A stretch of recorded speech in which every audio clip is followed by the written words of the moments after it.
Bonjour et bienvenue dans ce tout nouveau numéro un peu spécial de Côté Backstage. Aujourd'hui nous sommes avenue Montaigne, à Paris, à l'hôtel Le Plaza Athénée, pour la 22e édition des sapins de Noël des créateurs. Ce reportage est filmé et monté par Mehdi Daes. A tout de suite.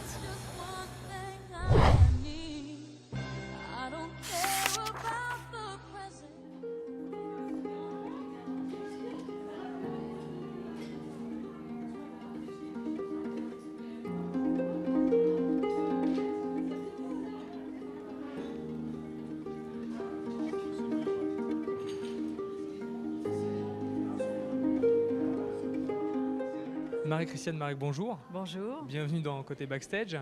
Alors vous êtes la présidente de l'association depuis de nombreuses années maintenant. 23 ans. Oui. Et mardi prochain se passera donc la 23e vente aux enchères. Exactement. Des sapins de Noël. Et pour la première fois au Plaza Athénée qui nous accueille.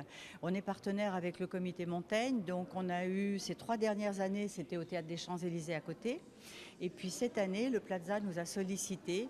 Alors c'est vrai que c'est un petit peu des contraintes parce que c'est un palace, donc il y a une clientèle, comment poser les œuvres pour des questions de sécurité. Mais bon, je crois qu'on s'en est pas trop mal sorti. Et puis surtout, tous les créateurs ont répondu présent. Est-ce que vous pouvez nous décrire l'association Les Sapins de Noël des créateurs ? Alors l'association, elle organise une vente aux enchères et tous les fonds, je dis bien tous les fonds parce que ce n'est pas le cas de toutes les associations, 100% de ce qui est récolté par les œuvres des créateurs est reversé à une cause. Et depuis maintenant 8 ans, c'est pour la recherche contre le cancer, avec, sous le patronage du professeur Kayat, pour que les fonds soient dirigés au bon laboratoire et moi ça me tient à cœur qu'on sache où va l'argent.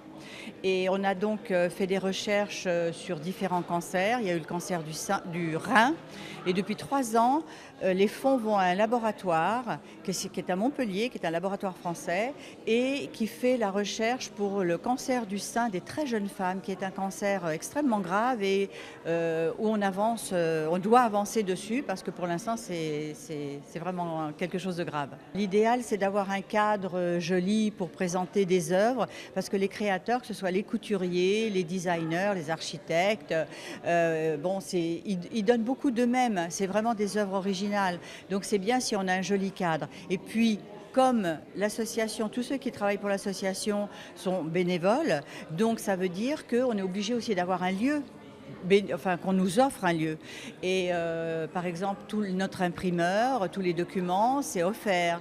L'attachée de presse, elle fait ça bénévolement. Parce que sinon, étant donné que tous les fonds sont reversés à la recherche, on ne pourrait pas réussir.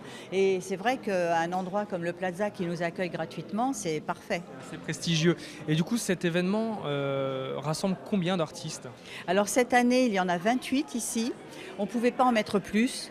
On m'avait même demandé 20, mais nous d'habitude on en a toujours près de 40, donc, et encore on limite, donc on a réussi à en placer 28.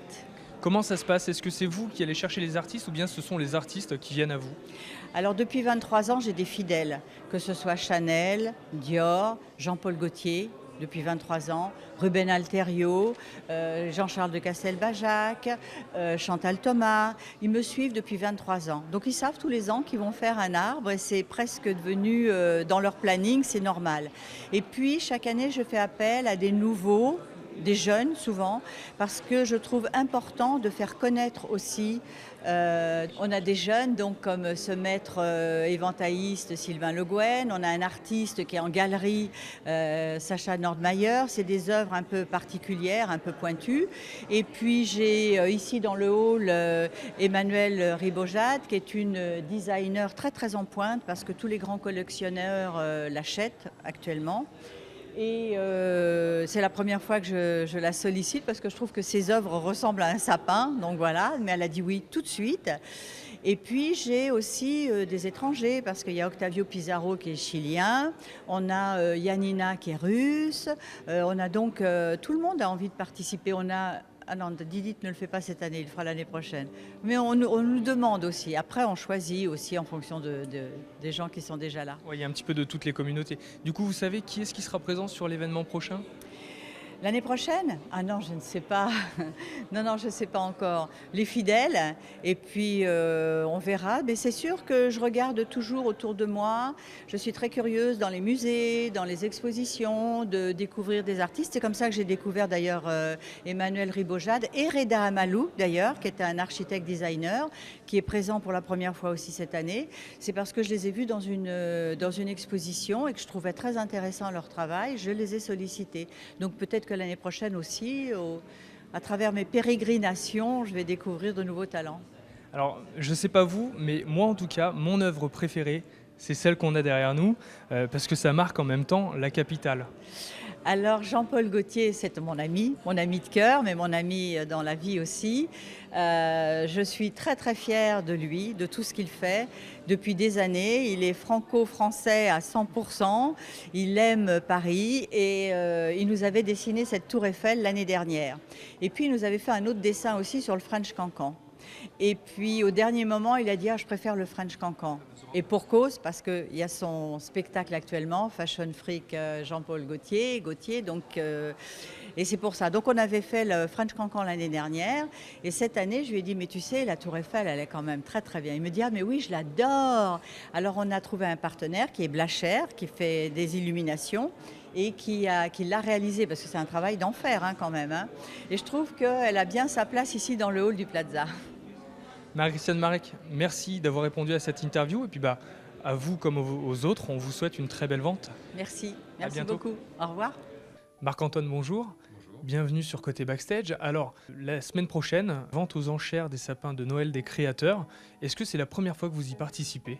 Non, c'est la 3e année que je fais l'affiche pour Marie-Christiane Marek, pour le sapin de Noël des créateurs au profit de la lutte contre le cancer. D'accord. C'est important pour vous de participer à cet événement? Ah oui, oui, absolument. C'est une très belle cause, une cause qui, dans ma famille, dans mes amis, me touche de près. Donc je tenais absolument justement à participer à cette belle aventure. D'accord. Alors cette année, vous avez fait une œuvre un petit peu particulière qui ne sera pas présentée au public de ce que j'ai cru comprendre. Est-ce que vous pouvez nous la présenter? On l'a ici, juste à côté de nous. Vous pouvez nous la présenter? Oui, c'est le roi des forêts. Alors là, elle est encore sous son emballage plastique. Il faudra attendre la vente aux enchères justement pour le voir en vrai, en grand. Oui, elle a été censurée par le Plaza. Enfin, voilà, quand on dit ça tout de suite, on a l'impression d'être dans l'ex-Union soviétique, mais ce qu'on peut comprendre pour ne pas choquer la clientèle du Plaza. Donc voilà, ça crée un petit mystère autour de cette œuvre-là, dont on espère qu'elle va trouver un acquéreur justement pour la bonne cause. D'accord. Et d'où vous est venue du coup l'idée de choisir ce type d'œuvre? Au départ, c'était l'affiche, c'était l'idée de l'affiche que nous avions. Mais justement, on s'était fait cette réflexion qu'on ne voyait pas du tout que ça allait pouvoir passer au Plaza. Si c'était comme les années précédentes, au Théâtre des Champs-Élysées encore, ça pouvait passer. Là, au Plaza, on le sentait pas du tout. Donc c'est pour ça qu'on l'a mis en œuvre seulement et non pas en affiche. Et puis on voulait quelque chose d'un petit peu fier, c'est pour ça qu'on l'a appelé Roi des Forêts. Et qu'on voulait quelque chose qui s'assume complètement et qui ne s'excuse pas. Et du coup, pour vous, vous l'assumez? Ah, complètement. Complètement. Oui, oui. Marc-Antoine, merci d'avoir répondu à cette interview. Puis on vous souhaite une très belle vente et on espère vous voir aussi l'année prochaine. Croisons les doigts, mais oui, bien sûr, je serai là partout où Marie-Christiane aura besoin de moi, je serai là. Merci. Au revoir. Isabelle Morin, bonjour. Bonjour. Bienvenue sur Côté Backstage. Alors, vous êtes la directrice de communication de l'hôtel Plaza Athénée, c'est ça? Tout à fait, et du Meurice également. D'accord. L'hôtel Meurice. Et donc, vous avez proposé à ce que l'événement se déroule chez vous. Tout à fait. Nous sommes avenue Montaigne, avenue de la Haute Couture, et le positionnement de l'hôtel est un hôtel haute couture.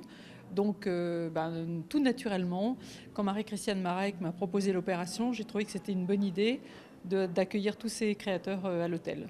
Et pourquoi c'est important pour vous d'accueillir cet événement chez vous?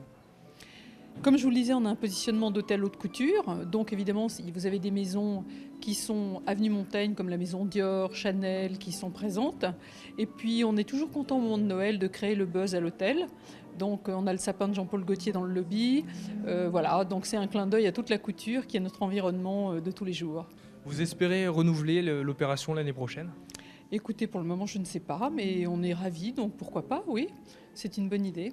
En tout cas, merci d'avoir répondu à notre interview. Et puis, Je vous en prie. on espère que les ventes se feront bien. On espère surtout qu'il va y avoir de belles ventes et qu'on va pouvoir aider la recherche du professeur Kayat. Voilà. On l'espère aussi. Merci. Merci et à bientôt. Est-ce que pour vous, c'était important de participer à cet événement? Alors, c'est la 12e fois que je le fais. L'année dernière, je le fais comme première fois.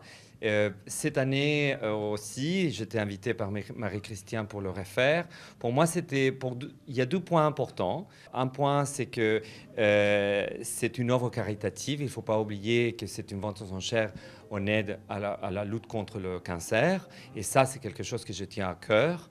Et aussi, c'est quelque chose qui existe, comme vous avez dit, il y a longtemps. Ça devient un incontournable de la mode et de la création au mois de novembre à Paris. Et aussi dès que le bouquet des créateurs, on est assez riche, assez important.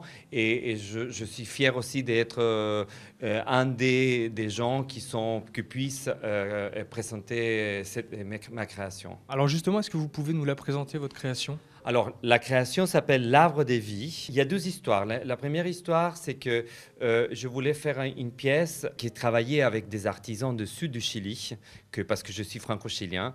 Et c'est des artisans qui travaillent le rotin. Je voulais travailler avec cette femme qui me donne cet aspect d'arbre. La base, c'est un travail de la famille. C'est ma mère qui est maître verrier. Et c'est la première fois qu'on travaille ensemble, ma création avec ses créations. J'ai fait le projet, elle a créé la base de la pièce. Et je voulais lui donner quelque chose de très volcanique.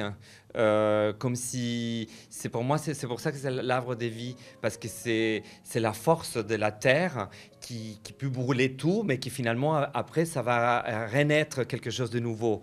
Il y a un côté assez poétique. C'est un arbre qui est en train on peut le regarder comme mourir, mais en même temps comme aussi de la ressuscitation. Voilà. Octavio, merci d'avoir répondu à notre interview. Puis on vous souhaite une très belle vente aux enchères. Merci pour vous. Merci à vous. À bientôt. À bientôt.